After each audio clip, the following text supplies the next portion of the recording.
घरात भाजीला काही नाही आणि काहीतरी झणझणीत चमचमीत खायचे तर चला बनवूया आपण एक सोपी रेसिपी। कढईमध्ये तेल टाकायचं, मोहरी, जिरे, कढीपत्ता, लसूण 9-10 पाकळ्या ठेचून टाकायच्या। मोठे 2 कांदे कापून टाकायचे। तर कांदा खूप बारीक कापायचा नाही आणि खूप भाजूनही घ्यायचा नाही, हलकासा सोनेरी रंगावर भाजून घ्यायचा। 2 हिरव्या मिरच्या उभ्या चिरून टाकायच्या, पाव चमचा हळद, लाल मिर्च पावडर, चटणी, चवीनुसार मीठ टाकायचे, थोडा गरम मसाला टाकायचा आणि सर्व मिक्स करून घ्यायचं आणि हाताने नंतर पसरवून असं बेसन टाकायचं। आपण इथे चटपट असा कांद्याचा झुणका बनवतोय।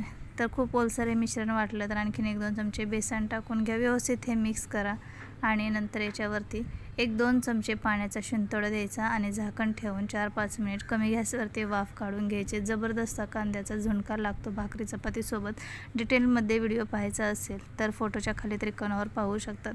असेच नवनवीन व्हिडिओ पाहण्यासाठी चॅनलला सबस्क्राईब करा, लाईक, कमेंट, शेअर करा। Bye bye.